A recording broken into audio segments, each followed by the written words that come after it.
नमस्कार दोस्तों, आज का जो हमारा लेक्चर है उसमें हम आगे के दो चैप्टर जो है चैप्टर नंबर 3 और chapter number 4 continuous linear functional और हल्बर्ट स्पेस, इनकी जो डेफिनेशन जो थ्योरम है उनके स्टेटमेंट और डेफिनेशन की जो है उनको लिखेंगे। तो स्टार्ट करते हैं सबसे पहले कंटिन्यूस लीनियर फंक्शनल से। इसके अंदर पहली डेफिनेशन आती है फंक्शनल की। फंक्शनल एक कंटिन्यूस लीनियर ट्रांसफॉर्मेशन, फंक्शनल को छोड़ नहीं बल्कि एक ट्रांसफॉर्मेशन ही है, एक कंटिन्यूस लीनियर ट्रांसफॉर्मेशन टी, जो कि डिफाइन किया गया है फ्रॉम एन, यहाँ से देखिएगा from N to R, R for real number, C for complex number, या तो रियल नंबर पे या फिर कॉम्प्लेक्स नंबर पे, यानी अपना जो स्केलर है उसके ऊपर डिफाइन किया गया। मतलब जो स्केलर फील्ड होता है ना, स्केलर फील्ड पे हमेशा पहले क्या होता था, जब लीनियर ट्रांसफॉर्मेशन की बात करते थे, लीनियर ट्रांसफॉर्मेशन में आप कहते थे ये नॉर्म स्पेस से इस नॉर्म स्पेस के ऊपर। अब आप क्या कर रहे हैं, आप अभी भी आप वेक्टर स्पेस ही ले रहे हैं, लीनियर स्पेस ही ले रहे हैं, लेकिन इस बार आपने चूज किया स्केलर का। तो जब आप स्केलर लेते हैं तो फिर ये फंक्शनल कहलाता है। जो लीनियर ट्रांसफॉर्मेशन है उसे फंक्शनल कहते हैं। जब वो डिफाइन किया जाता है नॉन लीनियर स्पेस से अपने ही स्केलर फील्ड पे, is said to be a function N. तो अब यहाँ पे ये कंफ्यूज मत हो जाइए, लीनियर ट्रांसफॉर्मेशन ये वेक्टर स्पेस है, वेक्टर स्पेस पे नहीं है, ये भी एक वेक्टर स्पेस है, ये भी एक वेक्टर स्पेस है। बिल्कुल, जो स्केलर होता है ना, स्केलर भी अपने आप में एक वेक्टर स्पेस होता है, लेकिन बस यहाँ पे पहले क्या तीन चीजें होती थी, एक हो गया एन, एक हो गया एन डैश, एक हो गया उनका फील्ड। अब यहाँ पे क्या किया, जो फील्ड वाला है उसी को ही एन डैश की जगह रख दिया, ताकि अब तीन नहीं बचे, दो हो गए, एक तो एन और दूसरा सबके सब फील्ड वाले एलिमेंट आ गए। तो वो तीसरा जो हिसाब था वो खत्म कर दिया था, एन डैश जो है उसकी जगह फील्ड रख दिया गया बस। तो वो लीनियर ट्रांसफॉर्मेशन का स्पेशल फॉर्म बन गया जिसका नाम है फंक्शनल। आ गया था जॉन्स लेमा, या आप जॉन्स लेमा बोल सकते हैं, जॉन्स थ्योरम बोल सकते हैं, क्योंकि ऊपर में भी तो एक परमे ही होती है, ठीक है। तो लेमा जो होता है वो होता तो अपने आप में एक थ्योरम है, बस वो किसी परमे में काम में ली गई है, इसको इसलिए लेमा कह दिया। तो जॉन्स लेमा कहता है etch non empty partially order set, partially order set वो होते हैं जो पार्शियल ऑर्डर रिलेशन को पूरा करते हैं। और पार्शियल ऑर्डर रिलेशन होता है जो रिफ्लेक्सिव होता है, सिमेट्रिक होता है, एंटी सिमेट्रिक होता है, प्लस ट्रांजिटिव होता है। मतलब सम्मित होता है, मतलब समतुल्य होता है, प्रतिसम्मित होता है और संक्रामक होता है। ए non empty, etch non empty partially ordered set in which etch chain has an. अब यहाँ पे क्या कहना चाहता है, यहाँ ये कहना चाहता है कि कोई भी पार्शियल ऑर्डर सेट, देखिए पार्शियल ऑर्डर सेट होने का मतलब है कि उसमें ऑर्डर सेट हो सकता है, ये इससे बड़ा, ये इससे बड़ा, ये इससे बड़ा, ये इससे बड़ा। अगर पार्शियल ऑर्डर रिलेशन को कोई फुलफिल करता है तो उसका मतलब है उसके एलिमेंट्स में ऑर्डर सेट हो सकता है, ये इससे ऊपर, ये इससे ऊपर, ये इससे ऊपर। तो उसमें से अगर आप कोई भी एलिमेंट चूज करें, मतलब चेन चूज करें कि ये पहला, पांचवा, 11वां, 18वां, 22वां, इस तरीके से आप भी कोई भी चेन ले, और वो चेन जो है वो अपर बाउंड है उसके पास, अपर बाउंड मतलब ऊपर का फिक्स है कि भाई इससे ऊपर नहीं जाएगा, अपर बाउंड है। तो जिसके पास अपर बाउंड है उसके पास मैक्सिमल एलिमेंट भी होगा, मतलब बड़े से बड़ा एलिमेंट होगा कि इससे बड़ा एलिमेंट इसमें नहीं होगा। तो जिसके पास अपर बाउंड होगा, मतलब कहना क्या चाहता है कि अगर कोई non empty partial order set है जो पार्शियल ऑर्डर रिलेशन को फॉलो करता है, और पार्शियल ऑर्डर रिलेशन को अगर वो फॉलो करता है और उसके पास हर चेन, जो भी उसमें चेन बनाएंगे उसके पास अपर बाउंड हो, तो उसके पास ऊपर वाला एलिमेंट भी होगा, समझ रहे, ऊपर वाला एलिमेंट भी उसके पास होगा, मैक्सिमल एलिमेंट भी उसके पास होगा। ये जॉन लेमा कहते हैं। अब इसी जॉन लेमा का उपयोग जो है वो हान बनाक थ्योरम में किया गया। तो अगली थ्योरम है हान बनाक, जो बहुत इंपॉर्टेंट है। हान बनाक थ्योरम कहते हैं let M be a linear subspace, let M be a linear subspace of a non-linear space and F जो है वो एक फंक्शनल है, F जो है वो फंक्शनल है डिफाइंड ऑन M, जो M पे डिफाइंड किया है। Then F can be extended to a functional F0 on the whole space N, पूरे के पूरे स्पेस N के ऊपर, सच दैट F0 का नॉर्म उतना ही होगा जितना आपके f का नॉर्म था। ये जो नया आपने f बनाया है इसका नॉर्म भी उतना ही रहेगा।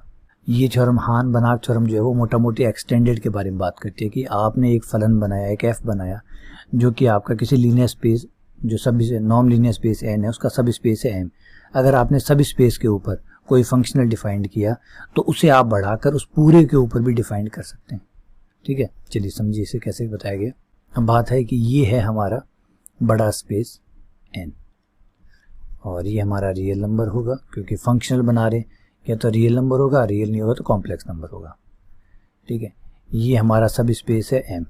अब हमने क्या किया, एक फंक्शनल डिफाइंड किया F0 M से R में, ठीक है। अब थ्योरम हान-बनाक थ्योरम जो है वो ये कहती है कि ये जो फंक्शनल F0, ठीक है, इस फंक्शन ये केवल M के अंदर काम करेगा, रिपीट कर रहा हूँ, सिर्फ M के अंदर काम करेगा, ठीक है। तो आप इस F0 को डिफाइंड कर सकते हैं, F0 को एक्सटेंड कर सकते हैं, एक नया फंक्शनल बना सकते हैं जिसका नाम हो F, और जो कि N से R में डिफाइंड होगा। ये M पे ही डिफाइंड था, ये छोटे से स्पेस पे डिफाइंड था, ये पूरे N पे डिफाइंड है। आप इसे पूरे होल स्पेस पे डिफाइंड करेंगे F, और ये दोनों का जो नॉर्म होगा वो बराबर होगा, norm of F equals to norm of F0। ये हमेशा एक्सटेंशन हमेशा पॉसिबल है, इस तरीके से एक एक्सटेंशन हमेशा पॉसिबल है जिनके नॉर्म बराबर। अगर सब स्पेस पे आप कोई फंक्शन डिफाइन कर सकते हैं तो उसे आप पूरे होल स्पेस पे भी डिफाइन कर सकते हैं, ठीक है ना। आगे है natural embedding, natural embedding of N in N double star. The importance of N double star, ये जो डबल स्टार है ड्यूल ऑफ द ड्यूल कहते हैं, ड्यूल स्पेस का भी ड्यूल स्पेस कहते हैं। N डबल स्टार मतलब N स्टार होता है ड्यूल स्पेस, फिर ड्यूल का भी डबल ड्यूल होता है, बाई ड्यूल भी कह सकते हैं इसको, dual of the dual space. The importance of N double star lies in the fact that each vector x in N give rise to a function fx। होता क्या है, इससे पीछे वाली जो थ्योरम है वो आपने पढ़ी है तो देखा होगा कि N डबल डैश में एक इम्पॉर्टेंट बात है। तो इसमें क्या कहा गया, दोबारा से सुनिए। The importance of N double star की इम्पोर्टेंस ये होती है कि एक फैक्ट, एक तथ्य है जो ये कहता है, थ्योरम है ये, रिसर्च फिशर थ्योरम जो आप पढ़ेंगे उसमें आपको पता चलेगा कि इसके पास एक विशेषता है कि आप हर वेक्टर जो x लेंगे उस x के लिए आपको एक फंक्शन मिल जाएगा N डबल स्टार में, यूनिक मिलेगा। ये और अच्छी बात है, यूनिक मिलता है, हर वेक्टर x के लिए आपको एक फंक्शन मिलता है जिसका नाम आप fx रख सकते हैं। अब ऑब्वियस की बात है, सोचिए हर एक वेक्टर के लिए एक फंक्शन, हर वेक्टर के लिए एक फंक्शन, हर फंक्शन के लिए एक वेक्टर, इस तरीके से कंबाइंड हो जाता है, कनेक्ट हो जाता है। तो ये एक अपने आप में एक देखे तो यहाँ पे आइसोमॉर्फिज्म बन जाता है, N से N डबल स्टार के बीच में नेचुरली बन गया, ठीक है, क्योंकि हर x के लिए fx है, हर y के लिए fy है, z के लिए fz है, हर किसी के लिए k है, तो ऑटोमेटिकली एक आइसोमॉर्फिज्म जनरेट हो गया।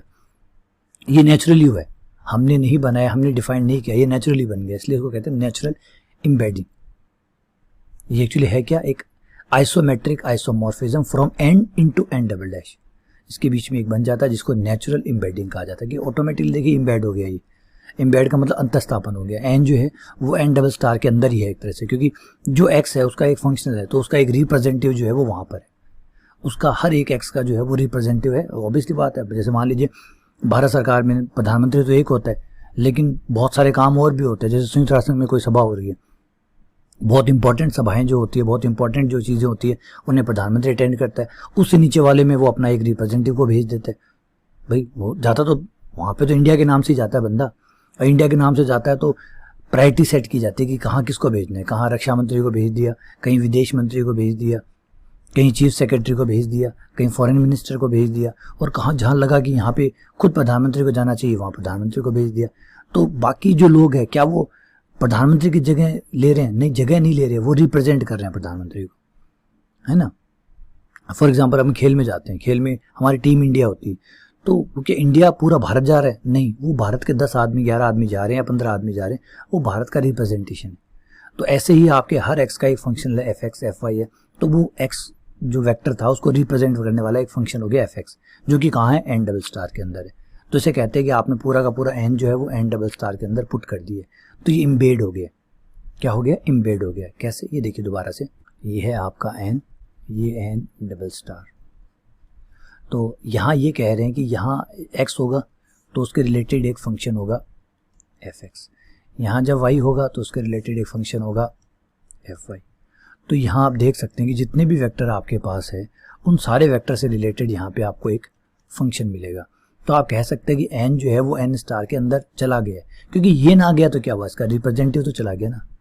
तो इसे एम्बेडिंग होना कहते हैं कि n का काम, ये तो अब ये सब n ही है एक तरह से, n का काम ही करेंगे, रिप्रेजेंटेटिव हो तो वही जो काम करेंगे। अब अगर भारत से कोई रिप्रेजेंटेटिव जाएगा तो वो भारत की बात ही तो रखेगा। तो ये जो एक्स वाई है ये यहाँ नहीं जा पाए, इन्होंने अपने रिप्रेजेंटेटिव को भेज दिया। वो बात रख रहे हैं। तो इसका मतलब यही तो माना गया ना, ये इसके हाथ पे पहुंच गया।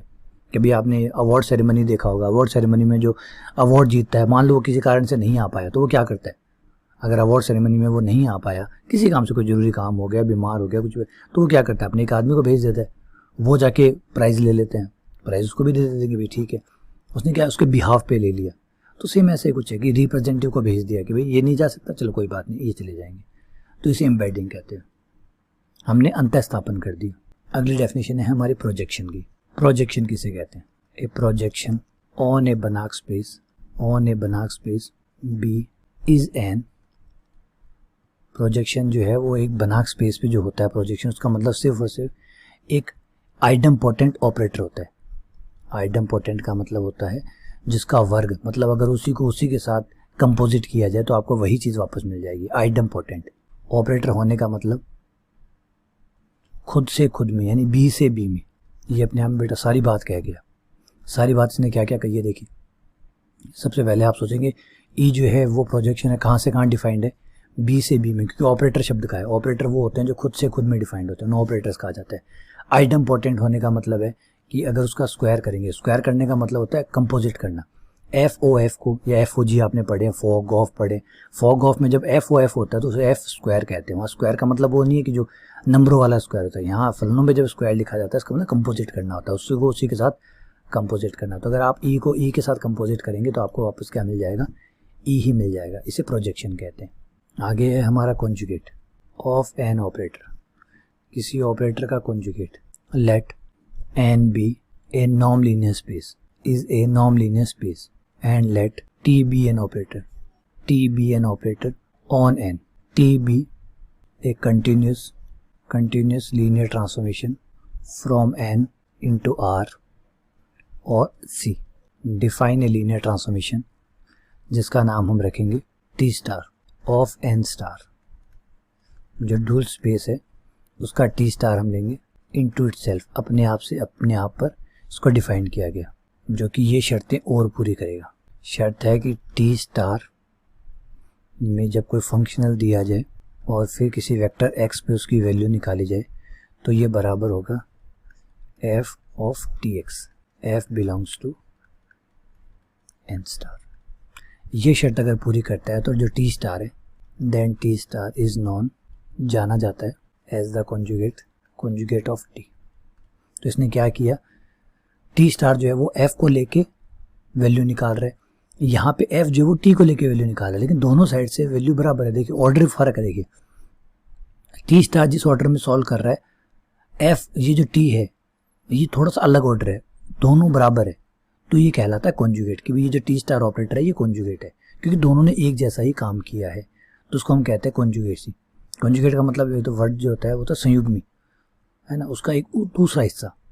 तो यहाँ देखिए पहले एफ था, एफ का टी स्टार हमने निकाला है, यहाँ टी का एफ निकाला है, लेकिन उसके बावजूद भी दोनों बराबर है। इसका मतलब ये ऑपरेटर उल्टा भी काम करेगा तो भी उसके बराबर ही काम करेगा, तो इसे हम कॉन्जुगेसी कहते हैं या कॉन्जुगेट ऑपरेटर कहते हैं।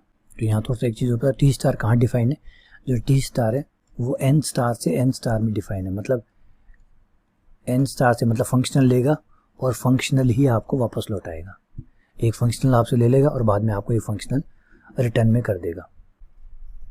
ये हमारा तीसरा चैप्टर कंप्लीट हो गया। अब हम चलते हैं चौथे चैप्टर पे, हल्बर्ट स्पेस पे। अगली डेफिनेशन हमारी शुरू होती है इनर प्रोडक्ट से। पहले इनर प्रोडक्ट क्या होता है, फिर इनर प्रोडक्ट स्पेस क्या होता है, आईपीएस। पहले डिफाइन करते हैं इनर प्रोडक्ट को कि इनर प्रोडक्ट क्या है। Let L over F, F जो है वो फील्ड है, एल जो है वो लीनियर स्पेस है, बी ए लीनियर स्पेस। जो एफ है वो या तो रियल नंबर का सेट है या फिर कॉम्प्लेक्स नंबर का है। F is the field of real और कॉम्प्लेक्स नंबर। तो एफ कौन हुआ, एफ रियल नंबर का फील्ड है या फिर कॉम्प्लेक्स नंबर का फील्ड है। एफ या तो बराबर है आर और एफ बराबर है, से ज़्यादातर हम कॉम्प्लेक्स नंबर का ही ले लेते हैं ताकि क्या कि फिर रियल नंबर वाला झंझट ही नहीं है, क्योंकि कॉम्प्लेक्स में रियल भी आ जाते हैं। एन इनर प्रोडक्ट कुछ और नहीं बल्कि एक फंक्शन ही है, ठीक है, एक मैपिंग है, एक फंक्शन है जो कि ऑन। देखिए थोड़ा ध्यान दीजिए, नॉर्म में और इनर प्रोडक्ट में थोड़ा समानता है। जो आपने नॉर्म पढ़ा है, नॉर्म की डेफिनेशन पढ़ी है, नॉर्म भी एक फंक्शन था, इनर प्रोडक्ट भी एक फंक्शन है। Inner product on L is a mapping from L cross L, मतलब दो वेक्टर लेगा एल से एक्स एंड वाई और उन्हें मैप कर देगा आपके फील्ड के ऊपर। फील्ड जो भी रियल नंबर का है या कॉम्प्लेक्स नंबर का है उस फील्ड के ऊपर मैप कर देगा, और साथ में कुछ क्वालिटीज होनी चाहिए, कुछ प्रॉपर्टीज होनी चाहिए विच एसोसिएट इन एल। एक्स और वाई दो वेक्टर लेंगे एल के। देखिए दो एल क्रॉस एल का मतलब ये होता है, एल क्रॉस एल का मतलब है पहला वेक्टर एक्स एल से लेना है, दूसरा वेक्टर वाई भी एल से लेना है और सारे पेयर्स बनाने हैं, और फिर सारे पेयर्स को ये इनर प्रोडक्ट क्या करेगा, एक कॉम्प्लेक्स नंबर में कन्वर्ट करता जाएगा। या आपका रियल नंबर का फील्ड है तो रियल नंबर में कन्वर्ट करता जाएगा, चेंज करता जाएगा, मैप करता जाएगा।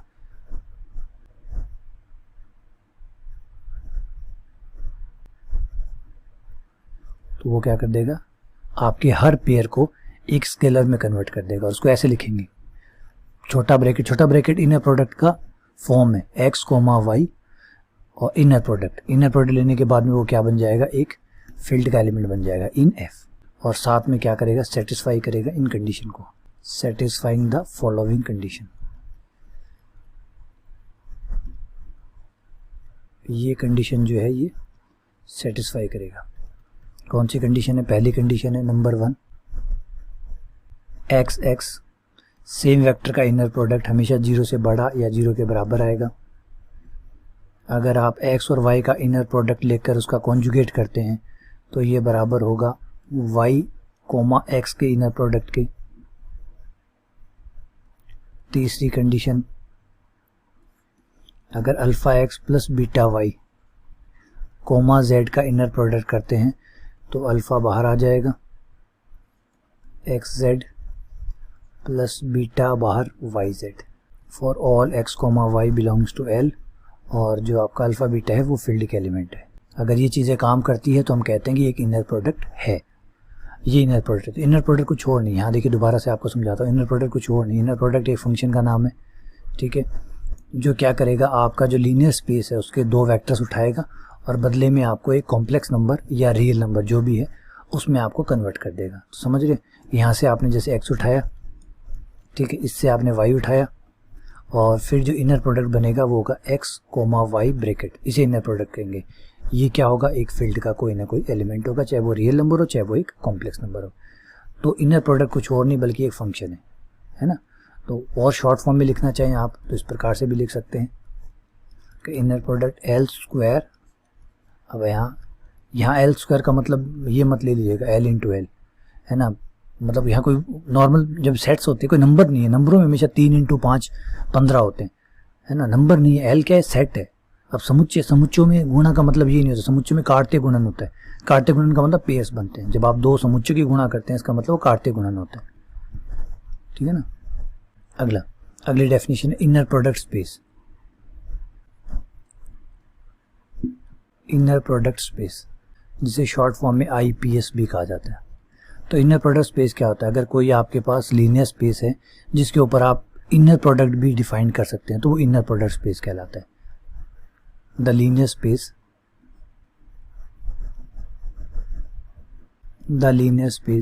L इन विच, जिसके अंदर, in which a inner product is defined is called, तो वो एक इनर प्रोडक्ट स्पेस कहलाता है। तो सीधा है, कोई linear space with inner product is called inner product space. तो वो लीनियर स्पेस भी होना चाहिए और उसके ऊपर एक इनर प्रोडक्ट डिफाइंड भी होना चाहिए। जैसे उसके ऊपर एक इनर प्रोडक्ट डिफाइंड हो जाएगा वो इनर प्रोडक्ट स्पेस बन जाएगा। अगली डेफिनेशन है हल्बर्ट स्पेस, जिसे H से द्वारा डिनोट किया जाता है। ये इंपॉर्टेंट डेफिनेशन है, याद रखिएगा। Let H be a complex Banach space. H जो है वो एक कॉम्प्लेक्स बनाक स्पेस है। कॉम्प्लेक्स बनाक स्पेस मतलब जिसका फील्ड जो है वो कॉम्प्लेक्स नंबर का हो, complex Banach space. Then H is said to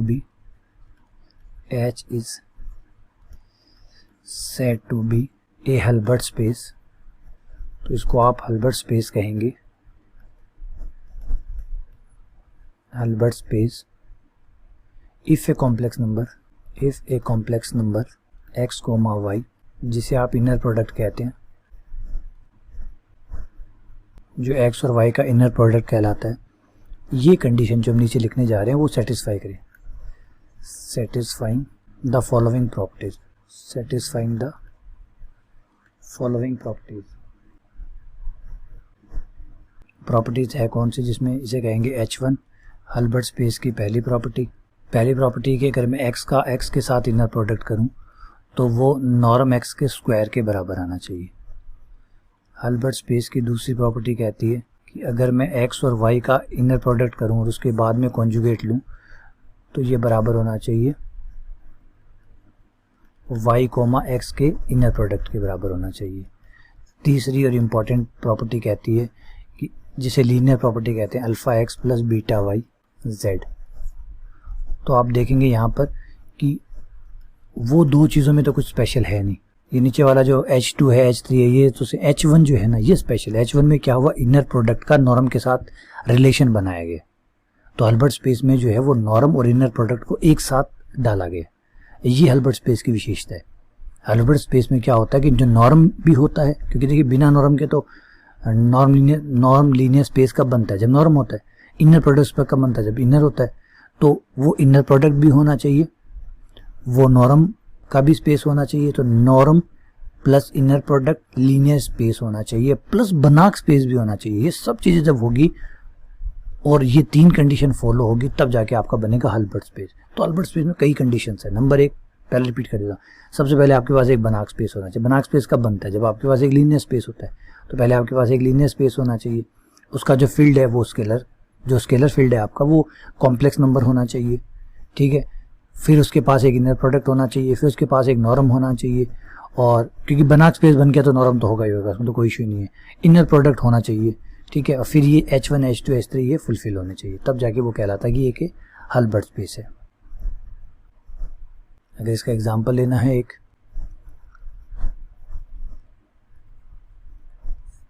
तो एग्जांपल आप ले सकते हैं L2n का। L2n का मतलब है जिसका नॉर्म जो है वो 2 है, सेकंड नॉर्म है, और n ट्यूपल से बना हुआ है, ठीक है। ये बनाक स्पेस ले लीजिए, ये एक कॉम्प्लेक्स बनाक स्पेस है। इसको अगर आप चेक करेंगे तो ये हल्बर्ट स्पेस बनाएगा। इसका जो नॉर्म है वो ऐसे डिफाइन करेंगे हम, xi का स्क्वायर i बराबर 1 से लेकर n तक, और फिर 1/2 ये नॉर्म होगा। और जो इनर प्रोडक्ट होगा वो ऐसे होगा, x, y समीशन i बराबर 1 से लेकर n तक xi yi बार। इस तरीके से हम इनर प्रोडक्ट करेंगे। तो अगर आपसे चेक करेंगे तो ये आपको पता चलेगा कि ये एक हल्बर्ट स्पेस है, इज ए हल्बर्ट स्पेस। ये एक हल्बर्ट स्पेस बनाता है अगर आप इसको चेक करें तो, ठीक है। आगे आती है स्क्वार्ज इनइक्वालिटी।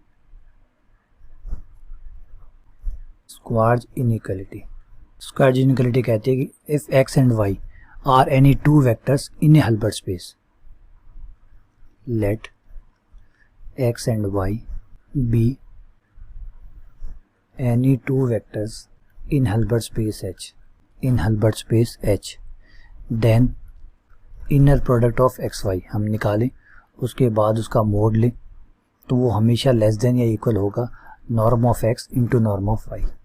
इसे स्क्वार्ज इनइक्वालिटी कहते हैं। इसी के साथ आप जोड़ सकते हैं पैरेललोग्राम लॉ।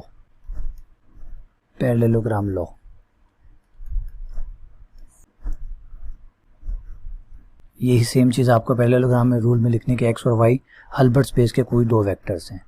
तो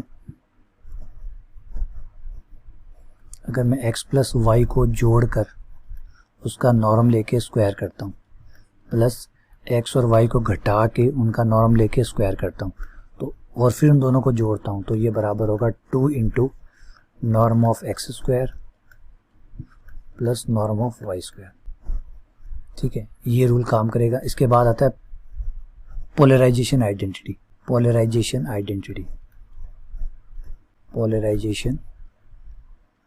आइडेंटिटी। ये भी कुछ ऐसे ही है जैसे पैरेललोग्राम लॉ है उसके जैसे ही है। तो ये क्या कहती है, ये भी लगभग वैसा सा है, थोड़ा सा फ़र्क है इसमें कि अगर x प्लस वाई को दोनों वेक्टर्स को जोड़कर नॉर्म लेके स्क्वायर किया जाए, इस बार माइनस करना है दोनों वेक्टर का माइनस, x माइनस वाई को घटाकर नॉर्म लेके स्क्वायर करना है, फिर दोनों को घटाना है, plus iota x plus iota Y के नॉर्म का square minus iota x minus iota Y के नॉर्म का स्क्वायर। देखिए यहाँ पे बस फ़र्क है कि यहाँ माइनस का चिन्ह है। आप पैरेललोग्राम लॉ को देखेंगे तो यहाँ प्लस था, इसमें माइनस है, यहाँ माइनस है। एक वास्तविक भाग के साथ बनाया गया और एक काल्पनिक भाग के साथ बनाया गया। लास्ट में फाइनली ये रिजल्ट जो है वो 4 गुना इनर प्रोडक्ट आता है। इसे पोलराइजेशन आइडेंटिटी कहते हैं। आगे आता है convex set. Convex set, convex set क्या है? Let L be a linear space, L कोई लीनियर स्पेस है। एक नॉन एम्प्टी सबसेट ले लीजिए, a non empty subset of S, subset का नाम है S जो कि L का सबसेट है ऑफ L। जो आपका लीनियर स्पेस है उसका एक सबसेट ले लिया S। ये कोई सब स्पेस होना जरूरी नहीं है, एक नॉर्मल सबसेट लिया है, इसको हम कॉन्वेक्स सेट कहेंगे। Is said to be if, condition यहाँ अप्लाई होगी अगर मैं x और y कोई भी दो वेक्टर S में से लेता हूँ, अगर लेता हूँ और lambda x plus 1 minus lambda y करता हूँ, तो इससे जो नया वेक्टर बनेगा वो S में होना चाहिए, वेयर जो लैम्डा है वो 0 से 1 के बीच में। ठीक है, अगर x और y S के पास है तो x और y को जोड़ने वाली जो लाइन है वो लाइन भी S के पास होता है, इसको लाइन कहते हैं, क्योंकि आप लैम्डा का जो भी मान रखेंगे 0 से 1 के बीच में उसका एक किनारा x होगा एक y होगा। देख लीजिए, लैम्डा का मान 0 रख के देखिए, लैम्डा का मान 0 रखेंगे तो y आएगा, लैम्डा का मान 1 रखने पर x आएगा। तो इसका मतलब ये x और y को ज्वाइन करने वाली एक लाइन है। तो अगर x और y उसके पास है, देखिए एक रफ डायग्राम अगर मैं आपको उसको दिखाऊं तो कुछ ऐसा कहते हैं कि ये सेट है, ये कॉन्वेक्स कहलाता है। अगर कोई सेट कॉन्वेक्स है तो उसके 2 पॉइंट्स को मैं अगर लूँ और उन्हें ज्वाइन करवाऊँ, मतलब लाइन से ज्वाइन कराऊँ, तो वो पूरी की पूरी लाइन भी उस सेट के अंदर ही आती है कॉन्वेक्स सेट में। लेकिन जब कॉन्वेक्स नहीं होता तो पॉइंट्स की लाइन जो है वो बाहर निकल जाती है, सेट से बाहर निकल जाती है।